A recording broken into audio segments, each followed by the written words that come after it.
Hello, എല്ലാവർക്കും ഇഷ്ടമാണല്ലേ മത്തങ്ങയും പയറും എരിശ്ശേരി കഴിക്കാനായിട്ട്. അപ്പോൾ ഭയങ്കര ഇഷ്ടമാണ് എനിക്ക് ചോറ് കൂട്ടി കഴിക്കാനായിട്ട്. സദ്യയിൽ എനിക്ക് ഏറ്റവും ഇഷ്ടപ്പെട്ടൊരു സാധനം ഇട്ടത്.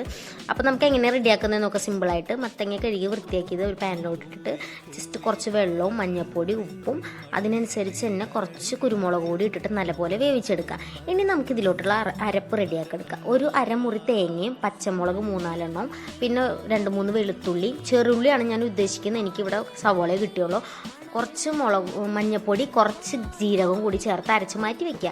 ഇനി മത്തങ്ങ വെന്ത് വരുമ്പോൾ പയർ വേവിച്ചതും ഉപ്പിട്ട് വേവിച്ചതും കൂടി ഇതിലോട്ട് ഇട്ടിട്ട് നല്ലപോലെ മിക്സ് ചെയ്ത് ഇളക്കി റെഡിയാക്കുമ്പോഴത്തേന് ഈ അരപ്പ് നമ്മൾ ഇതിനകത്തോട്ട് ചേർത്ത് കൊടുക്കുന്നു. അരപ്പ് ചേർത്തിട്ട് ലേശം വെള്ളം കൂടി ഇട്ടിട്ട് കഴുകി ഒഴിക്കുക. ഇനി ഈ ഇതുണ്ടല്ലോ, ഇത് ഇച്ചിരി നേരം നമ്മളിങ്ങനെ ചെറു തീയിലിട്ട് നല്ലപോലെ വേവിച്ച് വെള്ളമൊക്കെ ഒന്ന് വറ്റിച്ചെടുക്കുക. ഇനി ഇതിലോട്ട് കടുക് വറുക്കുക, അതായത് കടുക് പൊട്ടിക്കുക. ഇനി നമുക്ക് വറ്റൽമുളക് ഇട്ട് കൊടുക്കുക. വറ്റൽമുളകിൻ്റെ കൂടെ തന്നെ കറിവേപ്പിലയും കൂടി ഇട്ട് കൊടുത്തിട്ട് നല്ലപോലെ ഫ്രൈ ആക്കി എടുക്കുമ്പോഴത്തേന് നമുക്ക് അത് ഒരു ഇച്ചിരി തേങ്ങ കൂടി ഇട്ടിട്ട് നല്ലപോലെ വറുത്തെടുക്കുക.